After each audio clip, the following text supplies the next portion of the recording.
मणि यंत्र के रूप में आपके सन्मुख लेकर आए हैं प्रोफेसर गुरदीप अरोड़ा जी। पूजा विधि से अभिमंत्रित कर प्रोफेसर गुरदीप अरोड़ा जी ने सूर्य मणि यंत्र को तैयार किया है। जो इंसान फोबिया यानी डर की बीमारी से पीड़ित है, उन्हें निडर बनाता है। नौकरी नहीं मिलती तो उसमें मदद करता है। जो रोज सूर्य मणि यंत्र के दर्शन करता है, यह सूर्य मणि यंत्र आपको कामयाबी की बुलंदियों तक पहुंचाता है। अपने अपनों का जीवन बदलने के लिए अपने घर ले आए अभिमंत्रित सूर्य मणि यंत्र। नमस्कार प्रोफेसर, लीजिए अब वो मंजिल आ गई जिस चीज़ का हम सबको इंतज़ार था।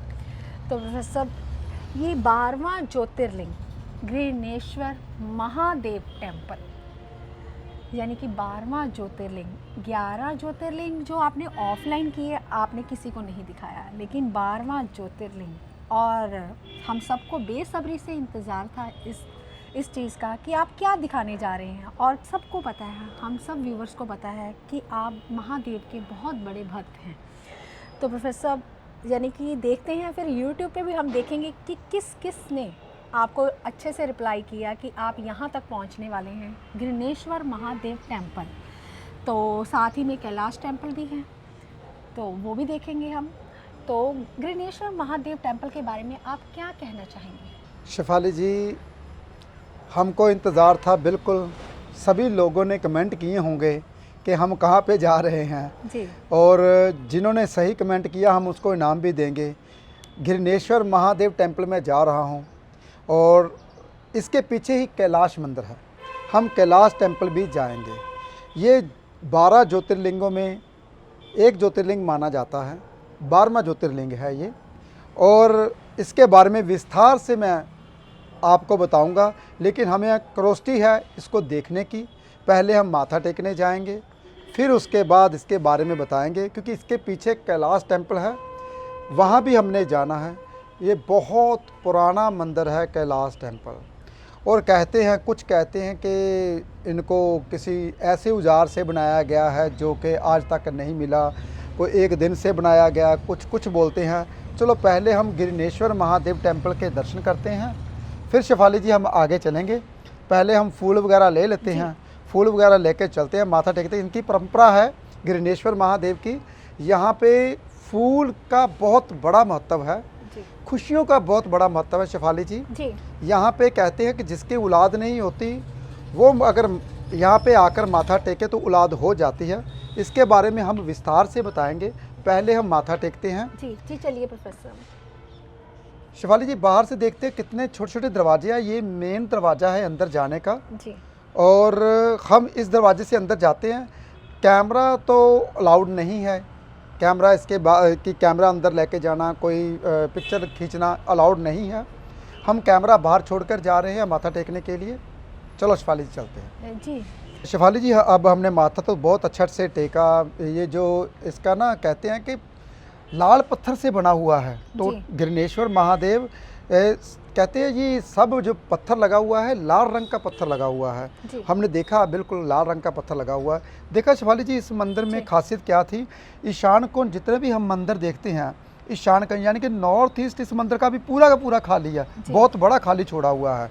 वहाँ पे कहते हैं कि आप खड़े होकर माथा टेकिए तो बहुत अच्छा, जो आपको मांगने आए हो वो पूरा होता है जी। हमने यहाँ पे ये देखा। और देखिए छोटे छोटे दरवाजे थे, 4 दरवाज़ों का मतलब ही आप कहते हैं कि 4 दरवाज़ों का कुछ मतलब होता है, इसके बारे में बात करेंगे।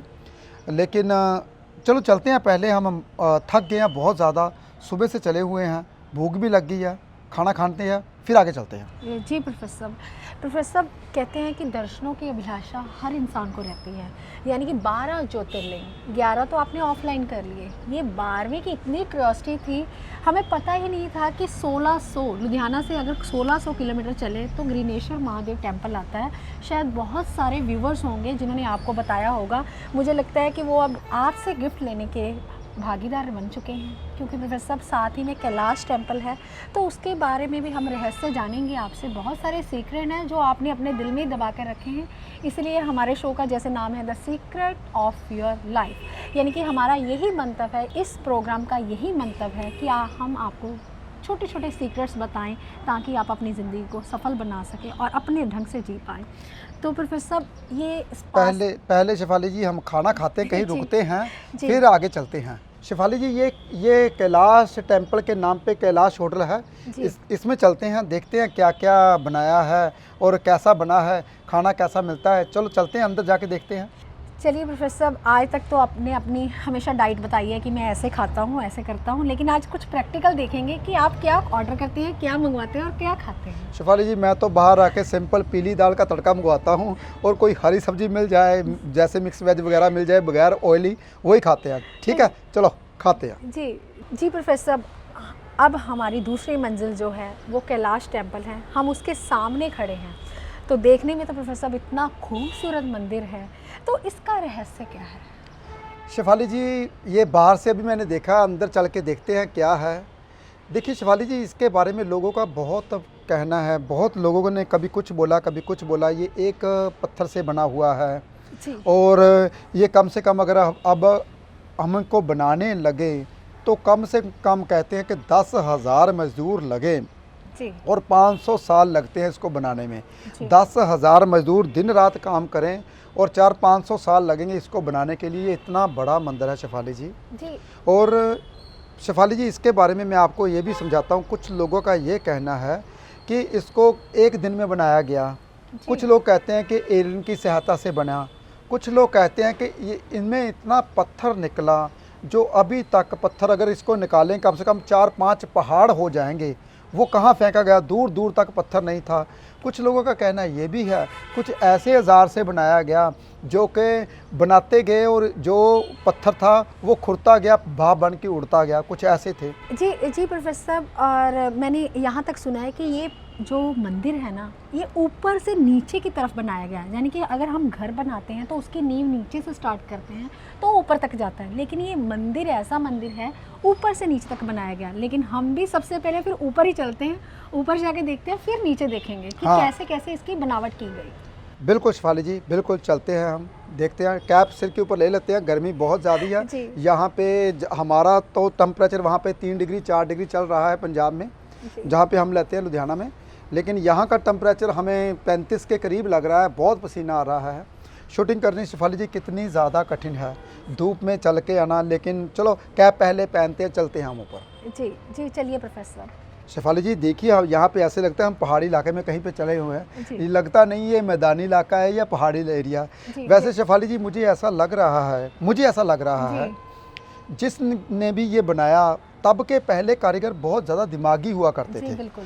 अगर मैं ड्राइंग बनाऊँ, मैं भी एक ड्राइंग बनाऊँ, एक पहले मंदिर बना लूँ, जैसे कि मैं पहले मंदिर बना लूँ, फिर मैं बोलूँ भी ये पहाड़ है इसको काटने में, ऊपर से बनाऊँगी। ऊपर से मैंने पहले शेर बनाने हैं, फिर नीचे आना गुम्बद बनाना है, फिर नीचे नीचे उसको गुम्बद की इतनी कटाई करनी है, फिर नीचे हमने इतनी कटाई करनी है। क्योंकि बहुत बड़ा जो डिज़ाइनर था, कितना दिमाग का तेज़ था, उसने ऊपर से नीचे की ओर बनाया, वैसे वैसे पत्थर को काटा। और मेरे ख्याल में शेफाली जी ये जो कहते हैं ना पहाड़ बन के भाप बन के उठ गया, कुछ ऐसे औजार थे, ऐसा बिल्कुल नहीं मुझे लग रहा था। मुझे ऐसा लगता है कि जितनी खाइयाँ थी जी। पहले यहाँ पे खाइयाँ थी, अब मैदानी इलाका है। सामने देखिए आप, जहाँ पे हम, ये देखिए सामने आपको पार्क दिखाई दे रहा है, जो लोग आ रहे हैं चल के, जी बिल्कुल। देख रहे हैं ना, ये लोग चल के आ रहे हैं। तो देखिए यहाँ पे तो खाई होंगी ना, तो जितना पहाड़ काटा गया ये सारी खाई भर दी गई होगी, ये मैदानी इलाका बनाया गया होगा। देखिए या तो ये हो सकता है, या फिर मुझे शेफाली जी ये भी लगता है कि इसके पीछे कोई नदी या बहुत बड़ी नहर चल रही होगी, उसमें पत्थर फेंके जा रहे होंगे, वो चलते जा रहे होंगे, उसमें जो जितने कंकर जितने भी है धीरे धीरे वो बहते गए होंगे, ऐसा कुछ हुआ होगा। क्योंकि ऐसा नहीं कि शक्ति से, या अगर मैं प्रैक्टिकल, अगर मैं साइंटिफिक रीजन की बात करता हूँ तो साइंटिफिक रीजन से बात करूँ तो मुझे ऐसा लगता है यहाँ पे खाइयाँ थी बहुत बड़ी बड़ी, जिसको भरा गया। और या तो फिर यहाँ पे एक बहुत बड़ा दरिया बहता होगा पानी का, जिसमें इस पत्थर को फेंका गया होगा, वो धीरे धीरे बहते गए, छोटे छोटे पत्थर काट काट के। क्योंकि जब भी हम किसी चीज़ की कटाई करते हैं, तराशते हैं, तो उसके छोटे छोटे टुकड़े होते हैं, वो तो पानी के साथ ही बह गए होंगे। बहुत बड़ा दरिया हो सकता है यहाँ पे। क्योंकि शेफाली जी बहुत बड़ी यहाँ पे कहते हैं ना, हर इंसान की जैसी सोच होगी वैसे ही बोलेगा। मुझे ऐसा लगता है, आपका क्या कहना है? जी प्रोफेसर, हम ऊपर की तरफ खड़े हुए हैं अभी, तो प्रोफेसर ये देखिए कि यहाँ पे 4 स्तंभ बना रखे हैं इन्होंने। ये 4 स्तंभ की भी हमारे भारत देश में बहुत महानता है कि 4 स्तंभ धर्म, अर्थ, काम, मोक्ष के प्रतीक होते हैं। तो प्रोफेसर आपने देखा कि यहाँ पे गज है, एक तरफ गंगा जी की मूर्ति, एक तरफ सरस्वती माँ की मूर्ति, और प्रोफेसर सबसे बड़ी खासियत क्या है, एक तरफ भगवान शिव की मूर्ति है और एक तरफ भगवान विष्णु की मूर्ति है। तो इसकी महत्वता कुछ समझाइए प्रोफेसर। ये भगवान शिव की जो मूर्ति है वो वेस्ट फेसिंग है और जो भगवान विष्णु की मूर्ति है वो ईस्ट फेसिंग है। ऐसा क्या ज्योतिष इतनी पुरातन है कि जैसे कि आप बोलते हैं ज्योतिष जो है वो ज्योत का ज्ञान है, ज्योतिष आदि अधूरी अब है लेकिन तब पूर्ण थी। क्या ऐसा था कि उनको हर चीज़ के बारे में, अगर ये मंदिर की बात करें ये भी ज्योतिष के हिसाब से बना हुआ है? देखिए शेफाली जी, मैं आपको बताता हूँ कि सबसे बड़ी चीज़ पता क्या होती है, हमें ज्ञान नहीं है। मुझे भी ज्ञान नहीं था इस बात का, लेकिन अब जाके पता चलता है कि यहाँ पे जो मूर्ति बनाई गई है शिव की वो वेस्ट की ओर है। हम अगर शिव भोले बाबा को माथा टेकते तो वेस्ट की ओर फेस करना पड़ता है हमें, और अगर हम विष्णु भगवान को माथा टेकते हैं तो हमें ईस्ट की ओर मुख करना पड़ता है जी। लेकिन इसका मतलब ये है कि मृत्यु का देवता ऐसे ही नहीं बोला गया, मृत्यु का देवता ऐसे ही नहीं बोला गया, क्योंकि मृत्यु का देवता तभी बोला जाता है कि जब हमें कहते काल का देवता, मृत्यु का देवता भोले बाबा को ही बोला गया है, भोले शंकर को बोला गया है। यम के देवता शिव नगरी में वास है, जिसकी मृत्यु आनी है वो भगवान भोले शंकर जाते हैं, उनको हर लेते हैं, ठीक है। लेकिन तभी तो कहते हैं महामृत्युंजय का जाप करो आपको बख्श देंगे, ठीक है, जितनी भी आपकी कठिनाइयां हैं वो दूर हो जाएंगी। इसलिए शेफाली जी वेस्ट की ओर अगर आप माथा टेकते हो तो आपका मुख वेस्ट की ओर आता है, और जो भोले शंकर है उनका मुख ईस्ट की ओर आता है। और जैसे ही विष्णु भगवान, देखिए विष्णु भगवान, जब हम विष्णु भगवान को माथा टेकते तो हमारा मुख जो ईस्ट की ओर आता है, लेकिन विष्णु भगवान का मुख है वो वेस्ट की ओर है। देखिए हम ये क्या समझाना चाहते हैं और हम क्या समझ रहे हैं हमें नहीं पता, लेकिन पुराने मंदिरों की परंपरा है, कुछ ना कुछ सिखा के जाते थे। जब कोई इंसान आता था, जब कोई ऋषि मुनि आते थे, उसको समझा के जाते थे, लेकिन वो कैसी बुद्धि लेकर जा रहा है, कैसे समझ रहा है, उनको नहीं पता। प्रोफेसर माफ़ी चाहती हूँ, अगर हम अपने लगन की बात करें, क्या लगन से ये जाना चाह सकता है कि हमारी डायरेक्शन कौन सी है? अगर मेष लगन है तो उसकी डायरेक्शन आप मंगल की वजह से साउथ की बोलेंगे, या 2 नंबर लगन वृष लगन है शुक्र देव की, आप क्या बोलेंगे, बुध की क्या बोलेंगे? यानी कि 1 से लेकर 12 लगनों तक आप किस डायरेक्शन को ये लगन रिप्रेजेंट करेंगे? शेफाली जी ये तो बहुत आसान सवाल है। जैसे कि मैं आपको बोल देता हूँ, ईस्ट की जो डायरेक्शन होती है वो मेष लगन की होती है। मेष लगन ईस्ट डायरेक्शन को रिप्रेजेंट करता है जी। जो वृष लगन होता है वो साउथ को, दक्षिण को रिप्रेजेंट करता है वृष लगन, और जो मिथुन लगन होता है वो वेस्ट को रिप्रेजेंट करता है शेफाली जी। ऐसे ही जो कर्क लगन होता है वो नॉर्थ को करता है जी। और जो सिंह लगन आता है फिर ईस्ट को सिंह लगन रिप्रेजेंट करता है। ये राशियों है, राशियां कहते हैं ना, ये कौन से लगन को रिप्रेजेंट करती हैं। ऐसे ही जो 5 नंबर लगन है, जैसे कि मैंने बोला 5 नंबर लगन ईस्ट को रिप्रेजेंट करता है, अग्नि तत्व राशि है ना शेफाली जी। तो फिर ऐसे 6 नंबर राशि दक्षिण को करती है। तो फिर ऐसे ही 7 नंबर राशि वेस्ट को यानी कि पश्चिम को रिप्रेजेंट करती है, और 8 नंबर राशि तो नॉर्थ को रिप्रेजेंट करती है जी। और वृश्चिक राशि हालांकि मंगल की राशि है पर नॉर्थ को रिप्रेजेंट करती है जी, और 9 नंबर राशि अग्नि राशि फिर आ गई जी, तो फिर ईस्ट को रिप्रेजेंट करेगी जी। तो फिर उसके बाद मकर राशि आ गई, वो दक्षिण को, जैसे कहते हैं साउथ को रिप्रेजेंट करेगी। ऐसे ही उसकी जो वेस्ट को रिप्रेजेंट करती है वो कुंभ राशि आती है शनि की। तभी तो हम कहते हैं वेस्ट फेसिंग घर हो, कभी कभी उसको हम बोल देते हैं अभी इसका भी आप नीला कलर करवा लीजिए, ब्लू कलर करवाइए, कुछ एस्ट्रोलॉजर बोल देते हैं वास्तु के मुताबिक, लेकिन ऐसा नहीं है। हम वाइट करवाएं तो ज़्यादा बेनिफिट होता है।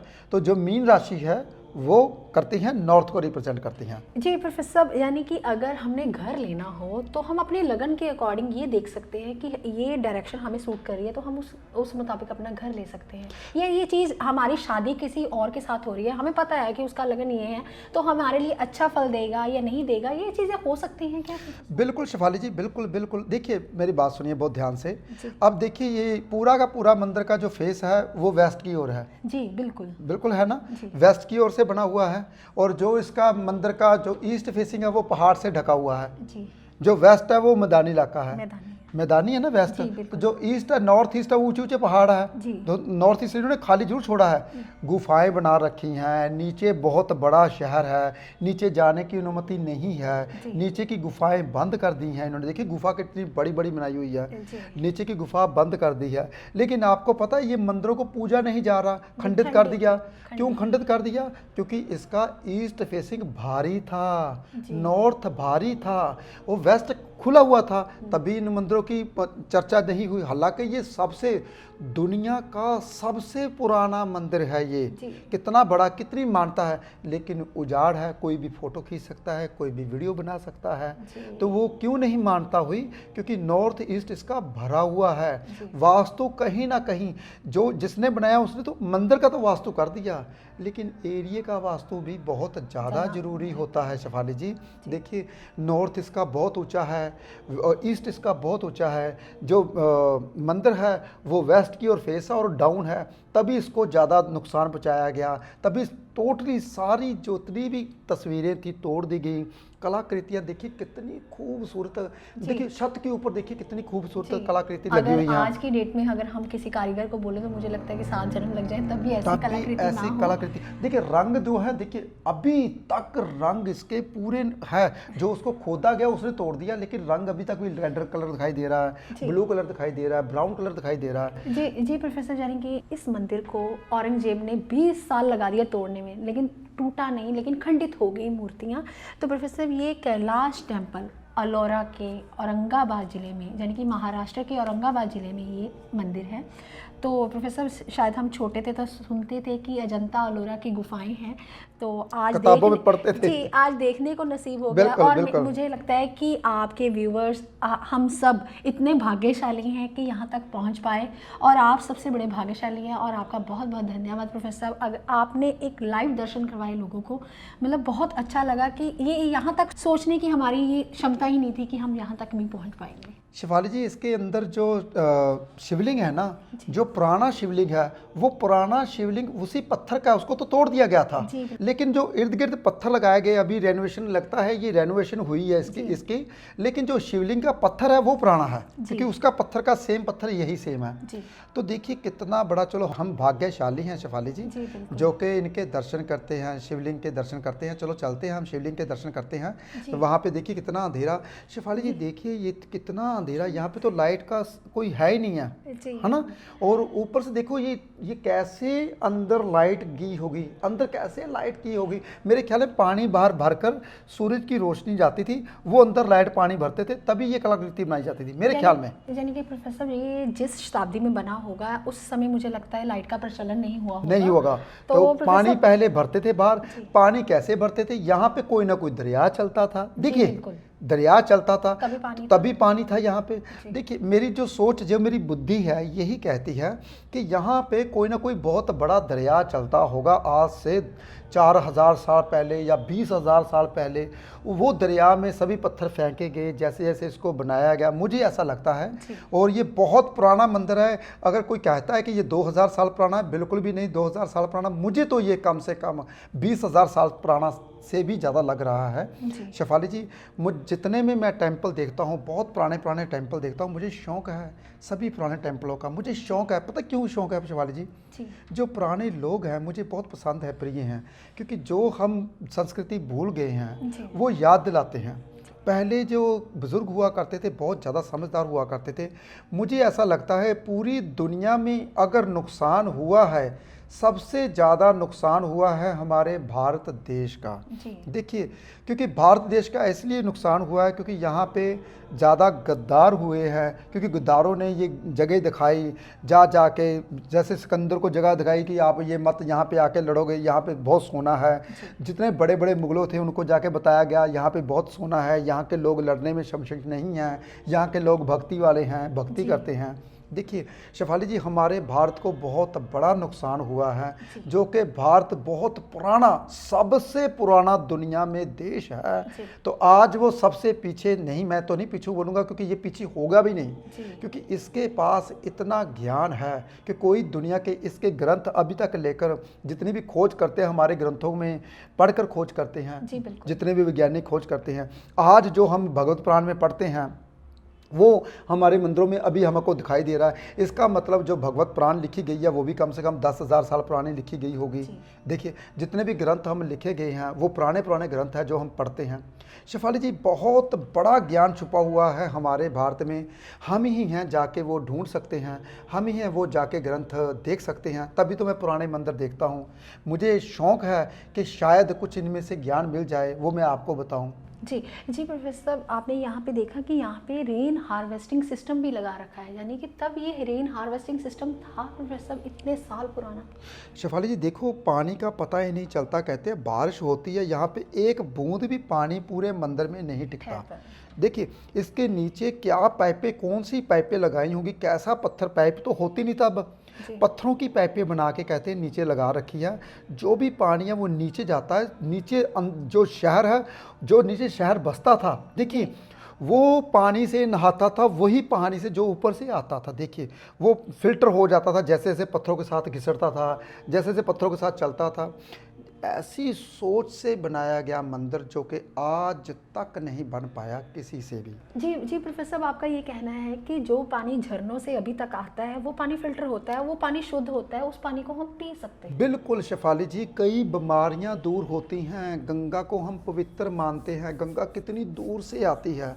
जो गंगा के, देखिए गंगा का पानी जैसे कि ऐसे ही हमारे नर्मदा नदी में हमने देखी कितनी दूर से बहती हुई आ रही है। शेफाली जी देखिए हमने कितना, हम भाग्यशाली हैं, इतना कुछ देखने को मिला। जी जी प्रोफेसर, कहते हैं कि गंगा में अगर स्नान किया जाए तो हमें फल मिलता है, लेकिन नम्रता को सिर्फ नमस्कार किया जाए तब भी फल मिल जाता है। देखिए तो हमने तो दो दफ़ा कर लिया। जी। शेफाली जी, बहुत सी बातें हैं जो हम कहते हैं कि भगवान हमें, पता नहीं क्या हमने कोई अच्छे कर्म किए होंगे जो कि हमें भगवान दिखाता है। जी प्रोफेसर, ये इतना लंबा सफ़र था, यानी कि 1600 किलोमीटर हम जैसे राजस्थान के रास्ते से आते हुए आए, तो हमने बीच में गाँव भी देखे।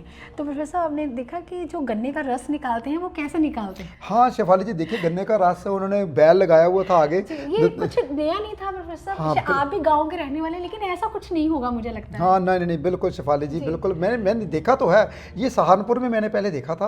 आज से छोटा होता, मेरी मासी सहारनपुर में रहती है, तो वहाँ पे मैंने देखा था। लेकिन बहुत देर के बाद ये चीज़ दोबारा से देखने को मिली है महाराष्ट्र में, गन्ने का रस कैसे, और गन्ने का रस कितना मीठा है शेफाली जी, हो मज़ा आ जाता है। ऐसा मीठा रस पंजाब में भी नहीं होता।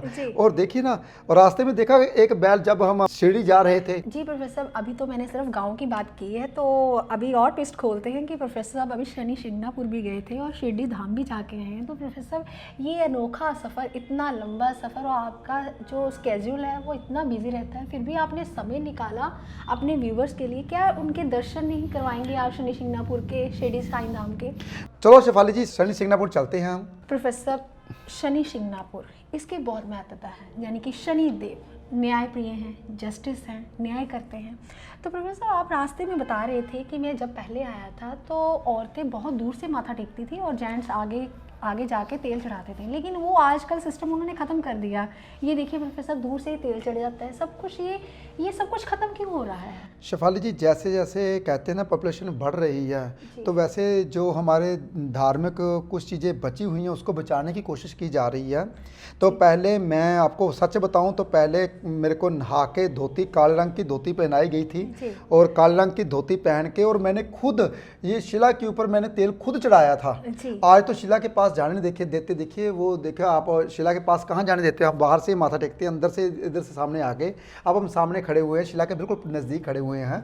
तो पहले ऐसे नहीं था शेफाली जी, पहले मैंने खुद सीढ़ियाँ चढ़ के उसके ऊपर तेल चढ़ाया। आज तो क्या क्या सब कुछ, वैसे तो लोटा ऊपर लगा रखा है गोल्ड का, वहाँ से तेल जा रहा है। तो पहले ऐसा कुछ नहीं था, पहले मैंने खुद यहाँ पे पंडित खड़ा होता था, वो भी तेल चढ़ाता था लोगों से पकड़ के, और मैं भी, जितने भी इंसान, जितनी भी औरतें थी वो सामने खड़ी होकर, जितनी भी स्त्री थी वो सामने खड़ी होकर सिर्फ दर्शन करती थी। जी प्रोफेसर साहब, ये शिला की बड़ी महत्वता है, शनि देव की ये शिला की इतनी बड़ी महत्वता है, तो इसका थोड़ा सा रहस्य जो है आप खोलेंगे कि ऐसा यहाँ पे ये क्यों? शेफाली जी, यहाँ के कहते हैं कि ये राजा विक्रमादित्य को ये शिला मिली थी, इस शिला में खून आ रहा था, तो राजा विक्रमादित्य ने इस शिला को देखा था तो उन्होंने स्थापित किया था। कुछ लोगों का ये कहना है, अलग अलग कहते हैं ना कि जिसको जितना ज्ञान है उतने बारे में बताता है। तो उनको ऐसे लगा कि एक शिला में खून, तो ये बहती हुई ये शिला पानी के भीतर कैसे बह सकती है इतनी पत्थर की। तो पता चला कि वाकई में ये शनि का रूप है, इसलिए यहाँ पे स्थापित की गई, और इसलिए इसके बाद इसको पूजना शुरू कर दिया, ये शनि का ही रूप है। तो तभी भी इसलिए शनि का, आपको तो पता ही है, शनि देव को उनकी पत्नी ने श्राप दिया था कि आपके सामने जो भी आएगा वो भस्म हो जाएगा, इसलिए यहाँ पे शनि देव की मूर्ति नहीं बनाएगी। तो इसलिए सबसे बड़ी चीज़ ये है कि शिला के ही दर्शन करते हैं। जी प्रोफेसर साहब, चलो देखते हैं आगे, छोटे छोटे और रहस्य खोलते जाएंगे आपके सामने। तो प्रोफेसर साहब देखिए कि ऊपर की तरफ देखिए वहाँ पे कि बैल कैसे चल रहा है, चक्कर लगा रहा है। हाँ, वो देखिए शेफाली जी, ऐसा लगता है जैसे एक बैल को ऊपर चढ़ाया हो। ये बिल्कुल ओरिजिनल लग रहा है बैल। देखिए कैसे बनाया, कैसे होगा इसके, जैसे शेफाली जी जैसे टिंडे, हमारे पंजाबी में इसको कू की टिंडे बोलते थे। अच्छा। हाँ, और जैसे जैसे ये बना रखी हैं, जैसे जैसे घूमता है वैसे घड़ी चलती है मेरे ख्याल में, ये घड़ी बना रखी है। कितना कुछ देखने को मिलता है, हम पुरानी चीज़ें देखते हैं। और अब हम शिरडी साईं बाबा के मंदिर जाके देखते हैं, माथा टेकते हैं। चलो चलते हैं। शेफाली जी, हमने माथा टेका, बहुत बड़ी लाइन थी, बहुत बड़ी, तकरीबन 2-2.5 घंटे लग गए हमको माथा टेकते टेकते। और यहाँ पे देखिए ना शेफाली जी, कैमरा तो लेके नहीं जाने देते, और यहाँ पे हम कुछ खरीदारी कर लेते हैं, प्रसाद ले जाते हैं, जितना जो वहाँ पे रहते हैं, हमारा स्टाफ है, हमारा घर है, यहीं से कुछ ले लेते हैं। चलो चलते हैं। जी जी, चलिए प्रोफेसर साहब।